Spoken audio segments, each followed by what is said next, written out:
Today's keynote speaker is Dr. Jeffrey Zeig.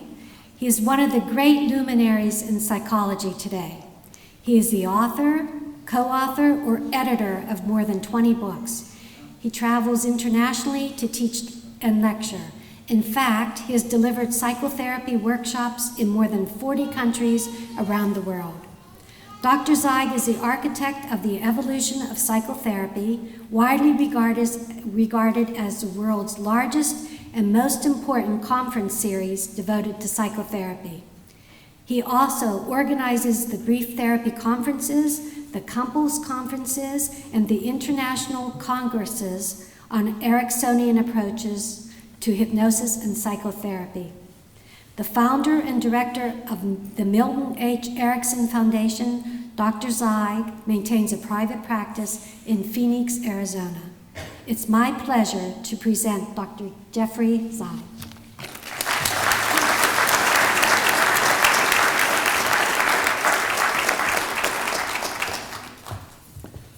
Well, thank you so much. Do I have the option of having the lights up just a little bit so I can see the people here? I think it would be ever so much more meaningful.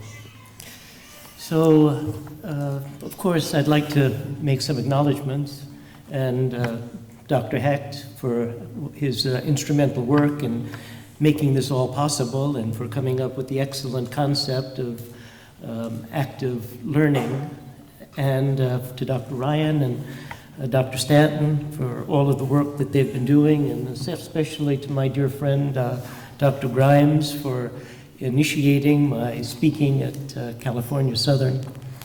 I think that the distinguished faculty should be congratulated for all of the wonderful things that they've done, and especially the family and friends that are here to support their graduates. I wish a hearty congratulations to the graduates, and I'm sure that there'll be many more congratulations to follow. For all of those students, that's an awful lot of perspiration to get to this point. And for the outstanding faculty, a concomitant amount of inspiration. So it's really lovely for me to be here with you, and I am truly moved and inspired. Now, my theme for today is biblical. We all see through a glass darkly, and that is a necessary part of our human condition. Certainly that's from a lovely homily, a lovely sermon from St. Peter, but 500 years before that, Buddha, sitting under the Bodhi tree and realizing his own awakening, spoke about four noble truths, about how all life is suffering, how suffering is caused by desire, that to eliminate the desire we would live a non-attached life, and to live a non-attached life we would follow the Eightfold Path. And Buddha proclaimed that earthly dust obscures our truth, and at that moment he was talking about our materialism. Now, it's said that the Japanese begin speeches with an apology, and Westerners often begin speeches with a joke. If so, I'm in the Japanese camp because I don't have a joke for you. Fortunately, I don't have an apology either. I do have stories. I can start with my own upbringing, and my own upbringing led me to a search for mentors who could help me to establish the kind of foundations that would guide me in my life. And it's a prerogative of a psychologist to look at foundations, and I reflect back here about my mother and my father, they're both deceased now. I grew up in the Bronx in a 5-floor walk-up where I lived for 10 years. There were rich people who lived in the building across the street. They were rich because they had an elevator. I didn't understand really that some people could even have a doorman. And the idea of going to Manhattan from the Bronx, well, that was news, and I think it was about 18 years before I eventually got to Brooklyn. My dad was a postman, and he took the elevated train and rode that to work in Manhattan, where he delivered the mail in an office building where my sister and I eventually worked.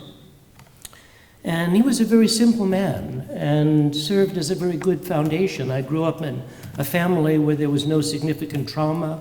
where we weren't dogged by alcoholism, where we weren't affected by any of the abuses and traumas that have been so rampant in today's society. And it was a simple upbringing, but a very good family life, and it served as a foundation for me to get off of the launching pad. And it didn't serve as a foundation for me to get into the orbit that I aspired to. Now, to get into that orbit, I had to search out and was very lucky to find many mentors, people who could guide me and help me get to that orbit that I wished to aspire to. These were people who helped me to see better through that glass darkly. And these have been father and mother magicians, people like Virginia Satir and Viktor Frankl, who I can call a friend, who I met on a number of different occasions, people like Salvador Minuchin, and certainly my mentor, Milton Erickson. And all of these people, these were the kind of people who could recite the telephone book to you, and you would have a profound experience because they would do it with so much passion, and they would find something in it that you had never seen before that would help you in creating a better vision for who you could possibly be. But the story that I have for you today is a more casual personal encounter, and I brought a book with me, but being the absent-minded professor that I am, I left it at the hotel. The book is an autobiography, and I'll eventually tell you the title. I read it avidly before I met the author of that book. And in this chance encounter, just 1 hour of my life, it illuminated me in ways that have turned out to be generative, ways that have turned out to be profound, and ways that I'd like to honor by telling a story today. I'm going to take you back 20 years. We're in July of 1993, actually, July 19th of 1993. And I'm teaching at the Jesuit College in Hong Kong. I've been honored to teach in Hong Kong every year for 30 years. And I teach psychologists sponsored by this Jesuit hospital, and the Jesuit priest, Friar Zeig, a dear friend of mine, took me to the Jesuit hospital, and we had to walk through the back door, and there we met Dominic Tang, actually Archbishop Dominic Tang, who was recuperating from his Canadian tour, and I encountered a very frail Chinese man. Now, he was a luminary in Hong Kong. You couldn't get to visit him, so we had to go through the back of the hospital in order to have some private time with him, and I was graced to have 1 hour with Dominic Tang. In 1951-52, the conditions in China were very difficult. Mao Zedong had finished the Long March, and certainly for someone who was in the clergy at that time, it was very difficult. As it turned out, having read his autobiography before I met him, the Anglican bishop fled, and the Pope asked Dominic Tang if he would be the Bishop of Canton. Now, he was a Jesuit, and it wouldn't be customary for a Jesuit to become a Catholic bishop, but swearing fealty to the Pope, he was honored to accept the title of being Bishop of Canton. Well, in 1958, he was put into prison, and I can't even begin to imagine the conditions in a communist prison. He spent 22 years in that prison. Now, 15 years was the longest sentence that you could have if you were charged with a crime other than death or life imprisonment. He was in jail in a prison camp for 22 years and was never really charged with anything. In 1980, he had colon cancer, and he got leave because, well, they didn't want him to die a martyr in a communist prison camp, so they gave him permission to go to Hong Kong, where he would have his bowel resected, and only under the condition that after 1 year, he would return to the prison camp in China. But after 1 year, even though he petitioned to go back to China, he wasn't allowed to go back. Well, when I met with him for this hour, he told me a story. It In 1952, there were 3 girls who visited him. They were 16 or 17-year-olds, and they had asked him, "Is the Korean War a just war?" Now, he didn't realize at the time, but he was being set up, and what he casually instructed those students was to just go back in their studies and devote themselves to what was immediately in front of their face. But later, this was held against him, and it was one of the many similar charges that kept him in that prison camp. Well, in the prison camp, he had to work. He suffered beriberi, as did many of the prisoners, and maybe had 2 bowls of very weak congee per day. There were interrogations. There were quote-unquote confessions that he had to sign. He had to face a blank wall. He had to listen to Maoist propaganda for 8 hours a day in order to, blaring on the loudspeaker, in order to get his bowl of rice gruel. He told me a story about a friend of his in the prison camp who swallowed his chopsticks as a way of committing suicide because the conditions were so poor. In his hospital room, there was nothing. There was only a Bible and a brass ring. And as I later found out, the brass ring was something that he got because he had missed the Asian conclave of bishops.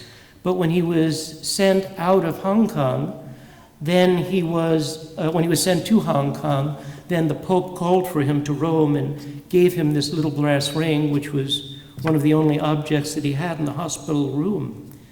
Now the book, it was very simply written. It was factual, and it was no way an indictment. And if I betray any of that emotion out of my own sense of outrage, I really don't mean to, because this man was just present.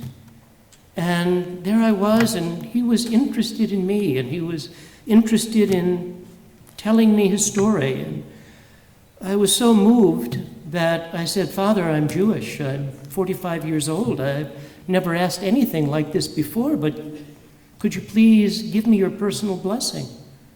And there in his hospital bed, he prayed for me. And then I handed him the book, and I said, "Could you inscribe it?" Well, he spoke 6 or 7 or 8 languages, including a number of Chinese dialects, and in perfect English, he writes to me, to Dr. Jeffrey Zeig, "Please pray for China!" Exclamation point. And the title of the book was His Inscrutable Ways. And by that he meant God. And he didn't care whether he was in a prison camp in China or if he was living comfortably in the Vatican. He was going to serve God. And his passion was unshakable. And I was just so moved by this incredible passion and the fact that he was spending his dear time with me. And I felt inspired, and it was a transcendent kind of inspiration. Now, we all have causes that are worthy of honoring, and all of those causes are what help us to see through a glass darkly. And I know that my father, when I was with him in his deathbed, that he felt that he had served his life well. He brought 3 children into the world. That was his mission. That was what he wanted to do, and he was very proud of having accomplished it, and I'm very proud of him. My father would have never been on this podium, and if he's looking down on me from the heavens, he would still be pixelated by the fact that anybody could stand in front of an audience and speak to them. It was just not his calling. Now, Dominic Tang is only one of the people who inspired me on my way, and I hope that my story about him today is a story of gratitude. But it was a chance encounter. It was a 1-hour encounter, and I don't know how many of you may have a similar 1-hour encounter that transcends the moment and that really inspires someone in the way that I was inspired. And maybe you'll have that encounter today. Maybe you're having it today. And Archbishop Tang, well, he's buried today in the Jesuit burial grounds at the University of Santa Clara. But he lives in me because of that inspiration. I have a little board of directors in my mind who I ask for guidance at some of the difficult moments in my life, and I place him there. Now, why do people get degrees in psychology? Why do they get degrees in law? why do they get degrees in business? Well, it's because they have a passion to their cause and a willingness to sweat to get there. I read about some of the aspirations of our remarkable graduates, and I wish I could name all of them. I think it's remarkable that people like Marissa Goldsman, and was inspired to make a positive difference with her commitment to justice, and Gina Dobbins, who wants to inspire prisoners and help them to secure a second chance, and Stacey Reynolds, who wants to set an example that will inspire her 8-year-old to be a better person. Well, we know, why do people go into psychology? And I can actually reference some of the research from a dear friend of mine, Ayala Pines. We know that people go and become psychologists because, well, they want to help people, and that's obvious. We know that people go into the law because, well, they want to know that there's justice in the world, and they want to serve the cause of justice. We know that people go into business because, well, they want to be the best, and they want to do the best that they can possibly do. And that passion guides them. And as long as they're serving their existential meaning, they never have to suffer from burnout. We know that psychologists burn out when they can't meet their existential goal, when they can't inspire, when they can't help. We know that businessmen burn out when they can't meet their existential goal, when they can't be the best, perhaps due to circumstances, perhaps due to their innate skill set. We know that people who go into the law, they burn out when they don't feel like they can reach that pinnacle of justice to which they aspire. Otherwise, we know that we can take a lot of stress along the way, and we will take a lot of stress along the way. So I think it's the passion for a cause that our graduates here embody that serve a purpose, and I hope I have and can illuminate that purpose just a little bit. Just as my father was a launching pad for me, as others of the luminaries who I mentioned were a launching pad, well, we are the launching pad for others. Picture this scene. I had this mentor, Milton Erickson, and he was the archetype of a wounded healer. He was in a wheelchair when I met him, and his vision was double, his hearing was impaired, he was suffering from chronic, constant pain due to the residuals of polio and post-polio syndrome. His tongue was dislocated. He had to learn how to re-speak clearly without having false teeth. And he had an actor's control of his words. And out of all of the people that I met, he was the most powerful communicator with a message of resilience and hope. So when you went to see Dr. Erickson, if you suffered from pain, he had more pain. And if you suffered from limitations, well, he had more limitations. And when he spoke about coping with pain and coping with limitations, he was doing that by showing you how to do that by the very nature of his own life. So it's 1978, and I'm organizing a Congress, the first Congress that I've ever organized, and I'm organizing it in his honor. And he says to me, dramatically and poignantly, as was his wont, he said, you know, Jeff, now that you've organized this conference, you're going to have a national reputation, and you may even have an office in a professional society. And then he paused for a moment, and he looked at me poignantly, and he said, do you want to know how to get ahead in the world? Do you want to know how to get ahead in organizations? And I said, sure. And he said, well, drag people up with you.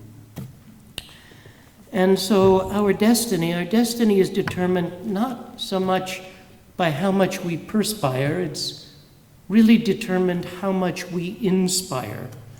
And I hope to leave you clearly with that message, because I think that's one of the best ways that we can see through a glass less darkly. So thank you so much.